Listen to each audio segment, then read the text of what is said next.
Okay, let's unpack this. We are looking at a book today that isn't just a book. It is, you could say it's arguably the grandfather, the patient zero of the entire self-help industry. That's a good way to put it. I mean, if you've ever read a book on personal finance or motivation or leadership written in the last 50, maybe even 80 years, Well, absolutely. chances are the author borrowed something, consciously or, unconsciously, from the source material we have in front of us right now. It really is the foundational text. We are talking about Napoleon Hill's seminal work, Think and Grow Rich. And I think before we even crack the spine, we have to deal with the title. Yes.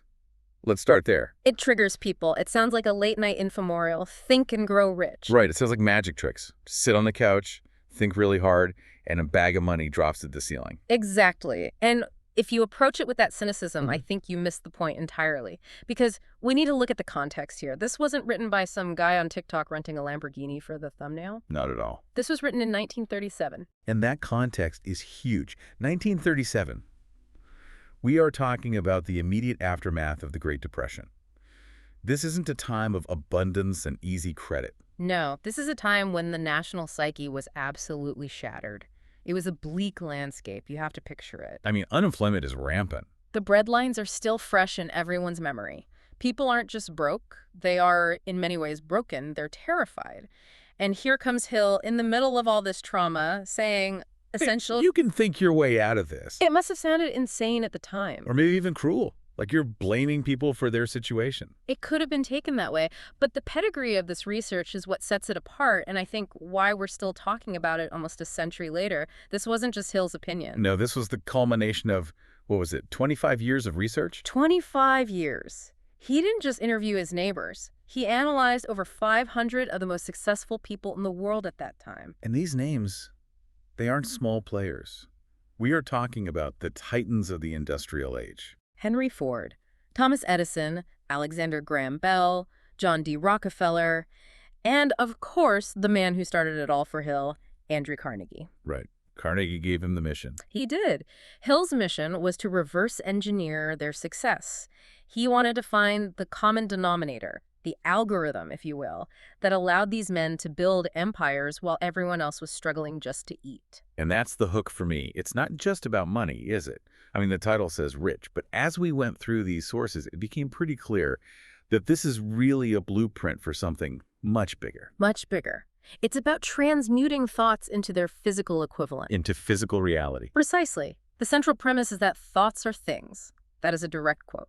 Hill argues that thoughts are powerful forces, but, and this is the key, only when they are mixed with definiteness of purpose, persistence, and a burning desire. It's like a chemical reaction. It's chemistry almost. You have to have the right mixture to get the result. You can't just have one ingredient. So our mission for this deep dive is to find that formula. Hill talks about the Carnegie secret throughout the book. He says it's mentioned hundreds of times, but never explicitly named. It's hidden in the text. He wants you to find it for yourself. He does that on purpose. He believes that if he just gave you the answer in a single sentence, it wouldn't have the same impact. You have to discover it. You have to earn it. But if we do our job right today, we are going to extract that secret. We're going to try. We'll look at the psychological mechanisms he describes, like autosuggestion and the mastermind principle. And we have some incredible stories to cover. I mean, the story of the enchanted kettle blew my mind. Yeah. And the story of his son. That one is genuinely moving. It really stops you in your tracks. It is. It's the emotional core of the book. So let's not waste any time. Let's jump into the starting points. Section 1, the starting point of all achievement. Yeah. Hill calls this burning desire. Yeah. And he starts with a story that I think perfectly illustrates the difference between just wishing for something and actually having that desire. The story of Edwin C. Barnes. Edwin C. Barnes is such a fascinating character study because he starts from zero. Actually, he starts from less than zero. Less than zero is right. Here's a guy who didn't want to work for Thomas Edison. He wanted to be Edison's partner.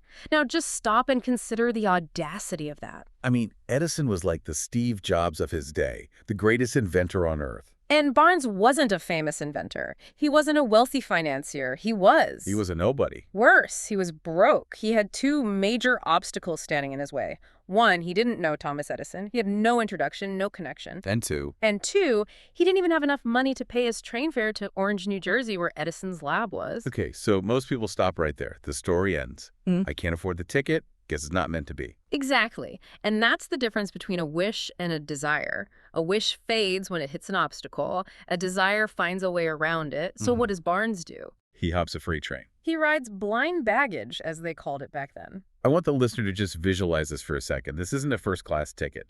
This is probably a cold, dirty, dangerous ride holding onto a cattle car or something. Absolutely. He shows up at Edison's laboratory, and Hill describes him as looking like a tramp.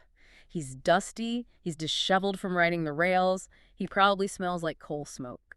And he walks in and tells the secretary of the greatest inventor on Earth. Yeah, I'm here to go into business with Mr. Edison. It sounds like the setup to a joke. You'd expect to be thrown out immediately. But Edison actually met with him. Years later, Edison reflected on this meeting. He said, "He stood there before me looking like an ordinary tramp, but there was something in the expression of his face which conveyed the impression that he was determined to get what he had come after." Wow.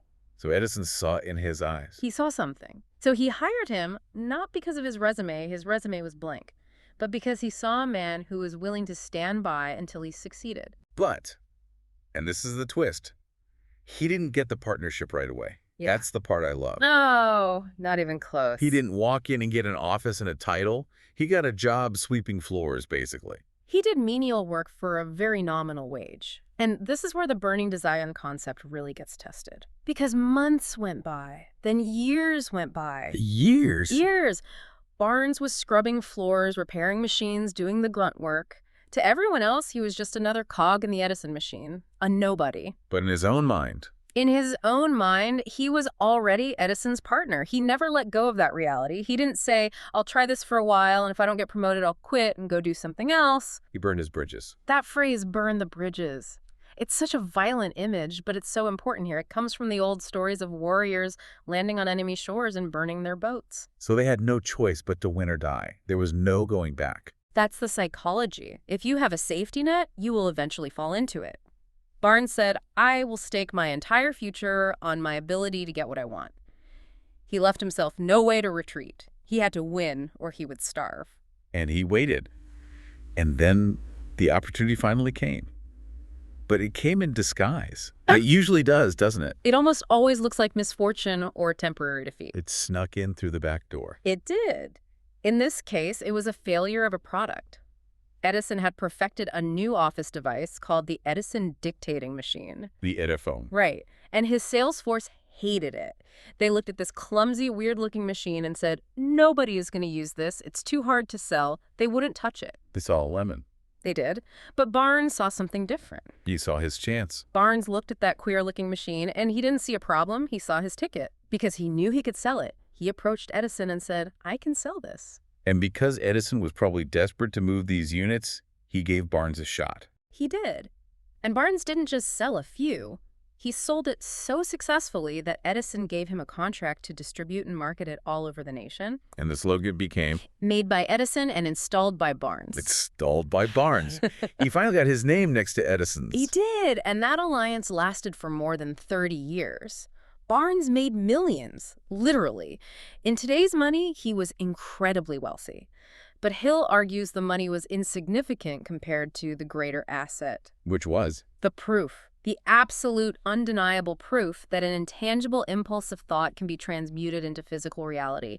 Barnes literally thought himself into a partnership with Thomas Edison. He starts with nothing. Nothing but the capacity to know what he wanted and the determination to stand by that desire until he realized it. So let's break down what burning desire actually means. Because I think a lot of people confuse it with just wanting things really bad. You know, I want a Ferrari, but that's not a burning desire, is it? No, that's a wish. A wish is passive. It's, "I hope this happens."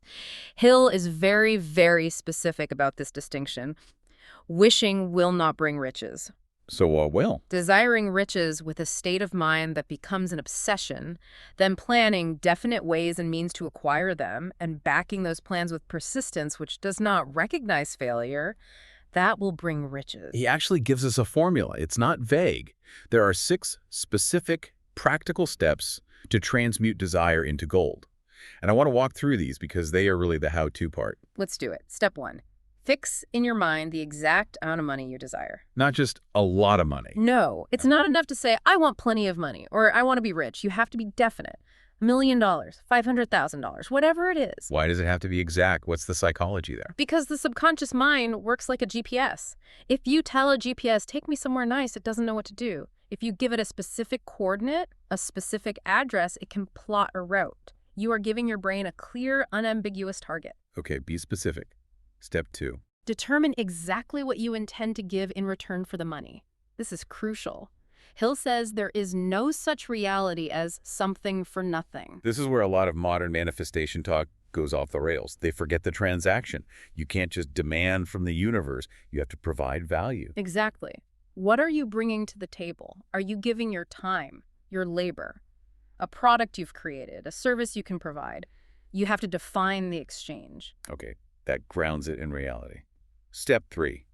Establish a definite date when you intend to possess the money. A deadline. It creates urgency. Without a deadline, someday becomes never. Makes sense. It's just a dream otherwise. Step 4. Create a definite plan for carrying out your desire and begin immediately, whether you are ready or not, to put this plan into action. Whether you are ready or not. I love that part. Don't wait for the perfect moment. Because there is no perfect moment. Perfectionism is just procrastination in a fancy suit. Hill says move now.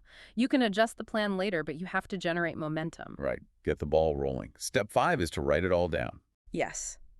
Write out a clear, concise statement of the amount, the time limit, what you'll give in return, and the plan. You have to crystallize the thought, get it out of your head and onto paper. It makes it real. It does. And finally, step 6. This is the one that seems like the weirdest one, and it's where people usually roll their eyes, but Hill insists on it. Read the statement aloud. Read your written statement aloud twice daily, once just before retiring at night and once after arising in the morning. And as you read, you must see and feel and believe yourself already in possession of the money. That's the fake it till you make it part. But on a mental level, you're acting as if. It's conditioning, it's cognitive rehearsal. Athletes do this. They visualize the race, the shot, the win before they ever step onto the field. We'll get to why this works when we talk about auto-suggestion, but essentially, you are programming your subconscious. You're telling your brain, this is important, pay attention to anything in the environment that can help me get this. You're tuning your focus. Before we move on from desire, we have to talk about the flip side. What happens when you quit? Ah, yes. There is a story in the text about R.U. Darby and his uncle, the famous 3 feet from gold story. This is a classic tragedy with a redemption arc. It's a parable, really. It's about the gold rush.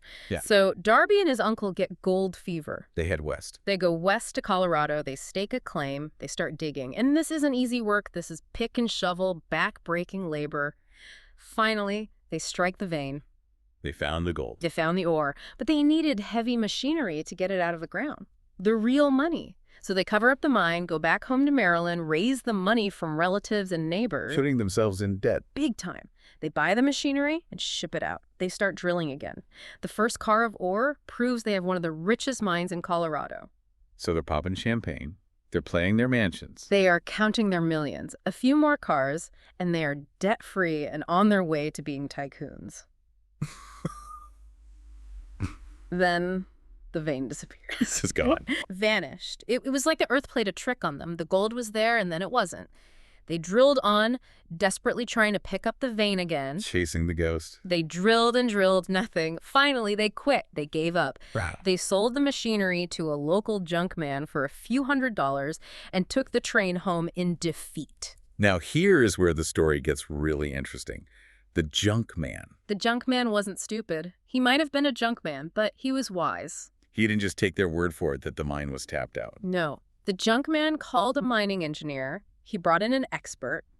The engineer looked at the mine, looked at the geology, and did a little calculation. And he found the problem. He said the project failed because the owners weren't familiar with fault lines. His calculations showed that the vein would be found just 3 feet from where the Darbys had stopped drilling. 3 feet? I mean, that's less than a meter. That's one more step. One more big push, and that is exactly where it was found. The junk man made millions because he knew enough to seek expert counsel before giving up. That has to hurt. To know you were that close. The regret must have been immense. Oh, it did hurt. But R.U. Darby learned the lesson. He didn't let it destroy him. He went into selling life insurance later. And he became one of a small group of men who sold over $1 million in insurance annually, which was a huge deal back then. And he credited that failure. He said he owed his success to that lesson. He told himself, I stopped 3 feet from gold, but I will never stop because men say no when I ask them to buy insurance. He turned a massive failure into the fuel for his success. He internalized the lesson. Which is a recurring theme here. Every failure brings with it the seed of an equivalent success, if you have the awareness to look for it. Okay, let's move to section 2. This is where we get into the mechanics of the mind. Faith, autosuggestion, and the subconscious. Hill uses some pretty specific language here. He calls faith the head chemist of the mind. He does. He's using a chemical analogy. He says that when faith is blended with the vibration of thought, the subconscious mind instantly picks up the vibration and translates it into its spiritual equivalent. That sounds a bit mystical. Spiritual equivalent. What does he mean by that? I think we can ground it. Think about it in terms of emotional intensity. He talks about emotions. He says, faith, love, and sex are the most powerful of all the major positive emotions. So these are the catalysts. Exactly. When you mix these with a thought, it colors the vibration. It gives it weight. It gives it energy. It reaches the subconscious in a way that a cold, logical, unemotional thought does not. And this is where autosuggestion comes in. Because he says you can actually induce faith. You can create it where it doesn't exist. Right. Autosuggestion is really just self-suggestion. It's the agency of communication between the conscious mind, where you do your logical thinking, and the subconscious mind, which is the seat of action and habit. So how does it work? He says you have to deceive the subconscious. Deceive it. That sounds manipulative, but it's self-manipulation for a positive outcome. You act as if you already have the thing you desire. You give orders to the subconscious with emotion, with faith, and the subconscious accepts it as fact. It doesn't argue with you. It doesn't argue. It doesn't say, hey, check your debt account, you're actually broke. It just accepts the instruction. It's the soil, and your thoughts are the seeds. It will grow whatever you plant. So if I tell myself repeatedly with feeling I am a failure, I'll never make it, the subconscious says, okay, noted, and goes to work making that your reality. Precisely. That's negative autosuggestion. It explains what people call bad luck. If you feed the subconscious fear or doubt or negativity, it translates that into physical reality just as readily as it translates success. The subconscious doesn't judge. It just executes. It's a computer. Garbage in, garbage out. He uses the story of the Ford V8 engine to illustrate this kind of impossible determination. And this is a great example because it involves engineering, which deals with hard facts and physical laws. Right. This is a battle between reality and vision. Henry Ford decided he wanted to build an engine with the entire 8 cylinders cast in one block. Before that, they were separate. It was heavy. It was clunky. He wanted a single, unified block, and he gave the design to his engineers. The best in the world.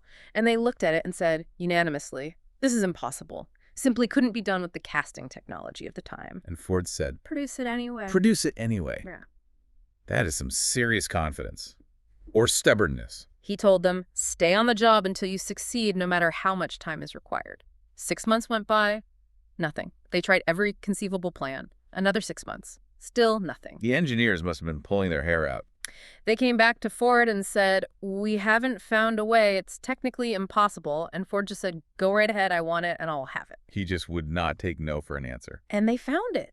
Shortly after that second ultimatum, the secret was discovered. They found a way to cast the block. The V8 became a reality and changed the automotive world forever. So Hill's point is that Ford determination overrode technical impossibility. Ford had the vision, he had the faith, and he refused to accept any reality that didn't match that vision. He forced reality to catch up to his mind. There's another story in this section that really breaks down how big money is actually created. The story of United States Steel.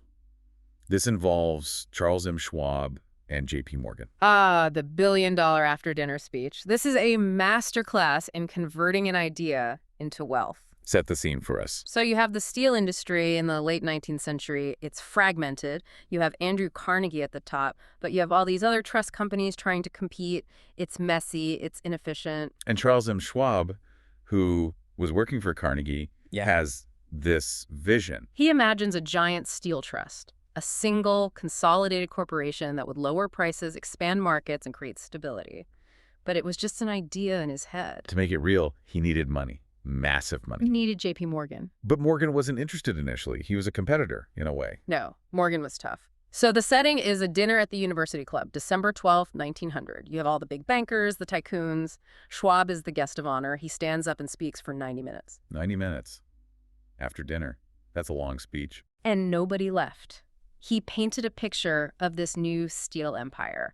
He outlined the efficiency, the specialization, the foreign markets. He didn't just share facts. He poured his faith and his imagination into that speech. He made them see it. He sold the idea. He sold it so effectively that J.P. Morgan, who was known for being icy and reserved, was swept off his feet.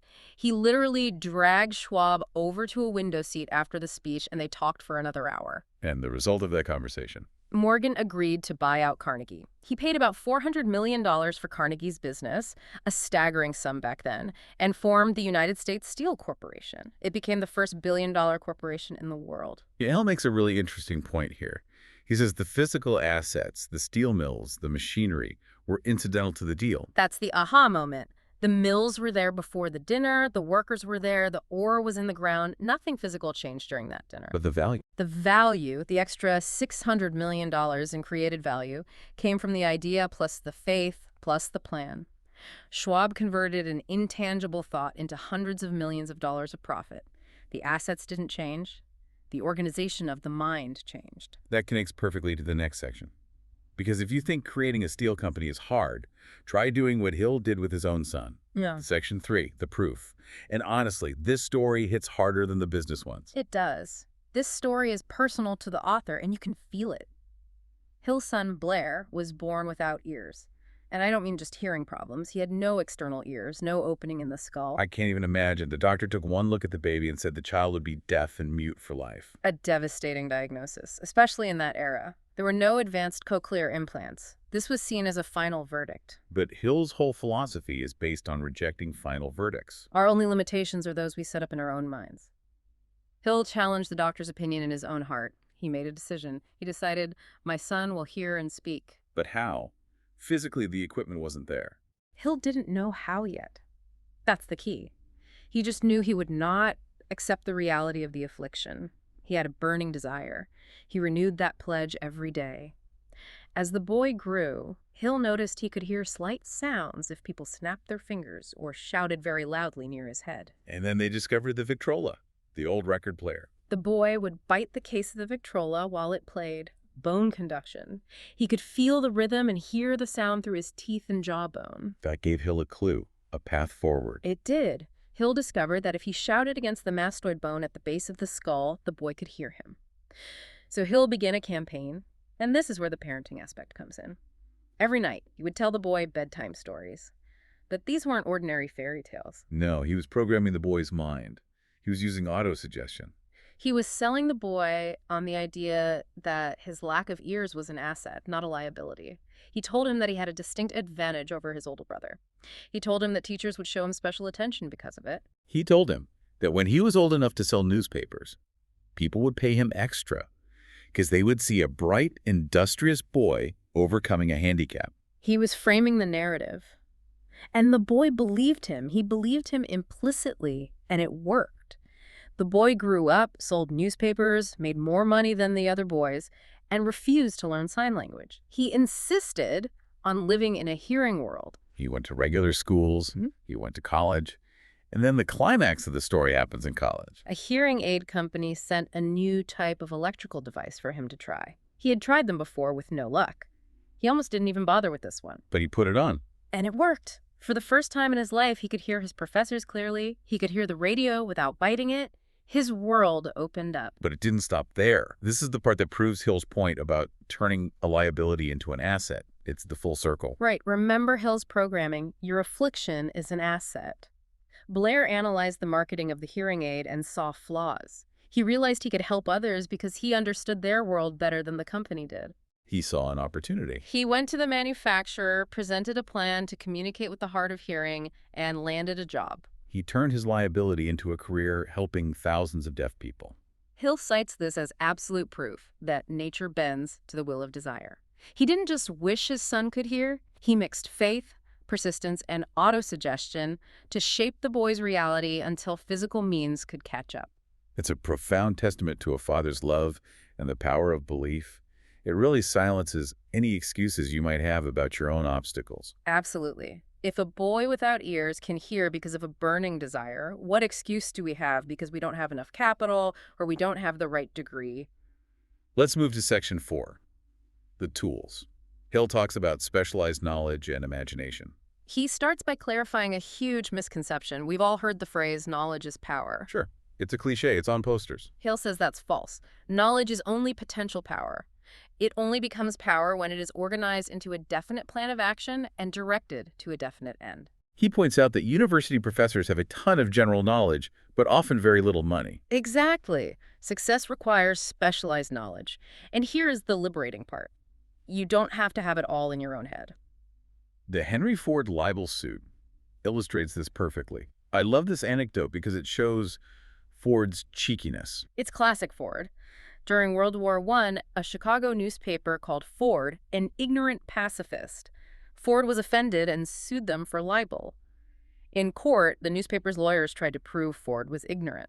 They put him on the stand. They started peppering him with trivia questions. Who was Benedict Arnold? How many soldiers did the British send to America in 1776?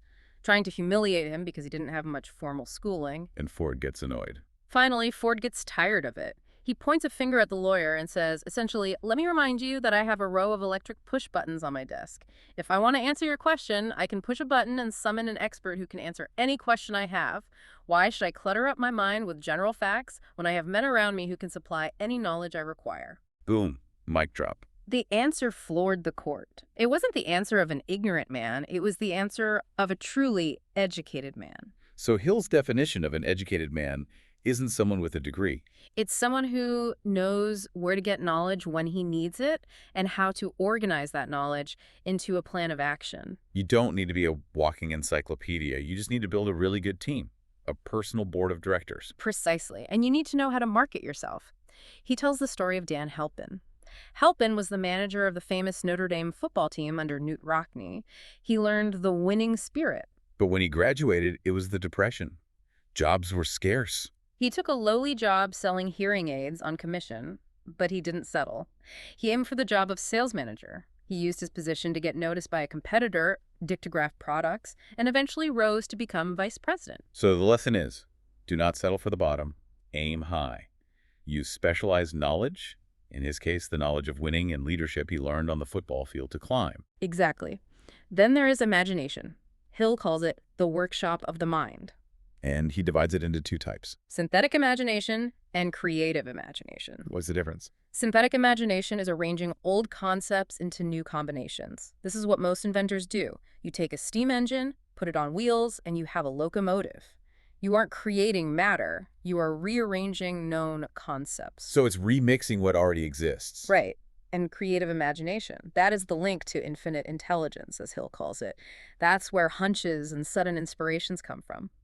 He says this works best when the conscious mind is vibrating at a high rate, stimulated by strong emotion, like burning desire. He uses the enchanted kettle story again here. This is the origin story of Coca-Cola. It is a perfect example of synthetic imagination. An old country doctor, Doc Pemberton, sells a kettle, a wooden paddle, and a slip of paper with a formula on it to a drug clerk, Asa Candler, for $500. That was Candler's life savings. A huge risk for a kettle and a piece of paper. A huge risk.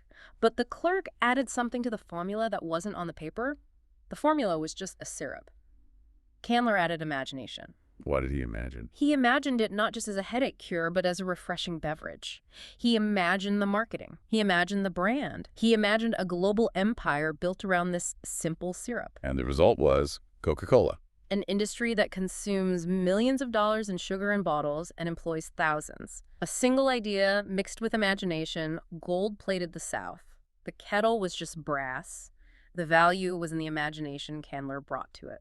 There's also the $1 Million Sermon. Mm-hmm. This one is about the power of making a definite decision. Frank Gonzalez, a preacher in Chicago, he had a dream of starting a technical school to teach young people practical skills. He wanted $1 million for it. And he thought about it for 2 years. 2 years! Just thinking, I wish I had the money. Nothing happened. Analysis paralysis. Totally. Finally, on a Saturday, he made a decision. He said, I will get this money within a week. He didn't know how, but he decided. He announced he would preach a sermon the next morning titled, "What I Would Do If I Had $1,000,000." He put himself on the spot.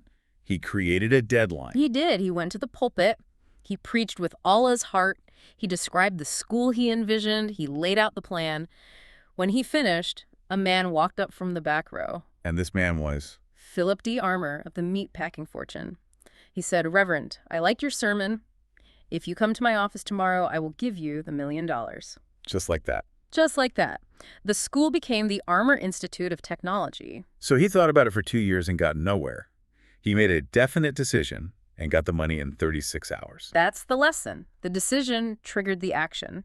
Nature, or the universe, or whatever you want to call it, seems to rally behind a man who knows exactly what he wants and is determined to get it. The indecision was the blockage. Moving on to Section 5. Organized planning and leadership. Hill says you cannot succeed alone. You need a mastermind. This is a concept Hill is famous for, and it is often misunderstood as just networking. It's much deeper than that. The mastermind is an alliance of 2 or more people who work in perfect harmony for the attainment of a definite purpose. Perfect harmony seems to be the operative phrase there. It's essential. If there is friction, if there's ego, the mastermind dissolves. The idea is that a group of brains coordinated in a spirit of harmony provides more thought energy than a single brain. It's a synergy? It's like a battery. One battery gives a little juice. A bank of batteries can run a city. Hill says when 2 minds come together, they create a third, invisible, intangible force, which may be likened to a third mind. So 1 + 1 = 3. In this context, yes. All great fortunes were built through this principle. Carnegie had a mastermind of about 50 people. Ford had his with Edison, Firestone, and Burroughs. He also breaks down leadership. He says there are 2 types, leadership by consent and leadership by force. And remember, he wrote this in 1937, watching the rise of dictators like Hitler and Mussolini in Europe. He predicts that leadership by force cannot endure. The future belongs to leadership by consent, a partnership between employer, employee, and the public. It was quite a progressive view for the time. He lists the attributes of a good leader: unwavering courage, self-control, keen sense of justice, doing more than paid for. Doing more than paid for is a big one for Hill. He calls it the QQS formula. QQS. Break that down for us. Quality, quantity, and spirit. To market your services effectively, you need quality doing the work in the most efficient manner possible. You need quantity doing as much as you can, being productive. But the third one, spirit, is often the deciding factor. What does he mean by spirit? It means agreeable, harmonious conduct, your attitude. You can be the most talented engineer in the world, but if you are arrogant, greedy, or unpleasant, you will fail. Hill emphasizes that a pleasing personality is a capital asset. Spirit determines the duration of your employment and your ability to lead. He also gives us this list of 30 major causes of failure. We can't go through all 30, but we should hit the big ones. It's a pretty brutal list. It is a checklist for self-destruction. He lists unfavorable heredity as number 1, which is the only one he says is hard to correct. But then he hits lack of definite purpose. He says 98% of people fail because of this. 98%? That's almost everyone. They are just drifting, floating through life, waiting for something to happen. Then there is lack of ambition, insufficient education, which he says can be overcome, lack of self-discipline, procrastination, waiting for the right time. Start my business when the kids are older, or I'll start my diet on Monday. Exactly. Persistence, being a good starter but a poor finisher, that's a classic. Wrong selection of a mate, that's a huge one. Hill says if your home life is miserable and full of conflict, you can't succeed. The energy drain is too high. And sex transmutation. This one is often glossed over or misunderstood. It is. Hill argues that sexual energy is the most potent creative energy humans have. If it's just dissipated in physical expression, it's wasted. But if it is transmuted, redirected into creative outlets like art, business, or invention, it becomes a superpower. It fuels the burning desire. So it's about harnessing that powerful drive. Exactly. And the last one I'll mention is guessing instead of thinking, acting on opinions instead of facts and analysis. Hill suggests taking a self-analysis inventory once a year. Go through these 30 causes and check yourself honestly. It's like a business taking inventory of its stock. You are the business. You need to know if your stock is depreciating. Precisely. Finally, we get to Section 6, the economic context. This part feels a bit like a defense of capitalism, which makes sense for the era, but it's interesting how he frames it. He talks about a simple breakfast. This is Hill trying to explain the value of organized capital to an audience that was very skeptical of it after the crash. He describes breakfast in New York City: juice, tea, eggs, toast. He says the cost was 20 cents. Which breakfast still costs 20 cents. Right, inflation aside, his point is the logistics. Think about the tea. It came from China. It had to be grown, harvested, packed, shipped across the ocean, unloaded, and distributed. The eggs came from Utah. The bananas for the juice from South America. The toast from Kansas wheat. And how did it all get to a diner in New York at the exact moment you wanted it? Ships, railroads, trucks, warehouses. All systems managed by men with imagination and capital. Hill argues that without organized capital, without the profit motive driving these complex systems, that breakfast wouldn't be possible. Certainly not at that low price. It's a miracle of coordination. He also talks about the capital value of brains. He suggests we calculate our own value. He says if you want to know your capital value, multiply your annual income by 16.6. He assumes your income is like 6% interest on your capital. So if you earn $60,000 a year, you are a capitalist with $1 million in brain capital. So your brains, your skills, your knowledge, that's your capital. It is. And you are marketing it just like a business markets goods. You have to protect and grow that capital. So we have covered a lot of ground. Desire, faith, autosuggestion, specialized knowledge, imagination, planning. Let's head to the outro and synthesize this. The Carnegie secret that Hill teases throughout the book, if we had to boil it down, it's not a single word. It's a realization. What the mind of man can conceive and believe, it can achieve. That's it. It sounds simple. It sounds like a bumper sticker. But every chapter we just discussed provides the mechanism for that statement. It's not just a nice platitude. No. Conceive, that's desire and imagination. Believe, that's faith and autosuggestion. Achieve, that specialized knowledge, organized planning, and persistence. It's a system. It's a full-stack operating system for success. It's not just think positive thoughts. It's think, plan, and act with unstoppable obsession. Precisely. And I want to leave the listener with Hill's final provocation. It's a statement that really challenges conventional wisdom. He warns that riches, when they come in huge quantities, are never the result of hard work. That sounds completely counterintuitive. We're raised on the Protestant work ethic. Work hard and you'll get ahead. It does. But Hill says riches come in response to definite demands. It's about leverage. It's about the mastermind. It's about the idea hard work alone just pays the bills. You can dig ditches for 12 hours a day and work harder than anyone, but you won't get rich. Exactly. Definite demands backed by these principles create fortunes. It's about working smarter, yes, but more than that, it's about working with the laws of the mind. So the call to action for our listener. Don't just listen to this deep dive and nod your head. Study the source material. Read the chapter on autosuggestion aloud every night for a month. Do the self-analysis inventory, and remember the lesson of R.U. Darby. Stop 3 feet beyond where you want to quit. Because the gold is usually just on the other side of that last defeat. Most people quit right before the breakthrough. Don't be the person who sold the mine for pennies. Thanks for joining us on this deep dive into Think and Grow Rich. We'll catch you on the next one. Keep thinking.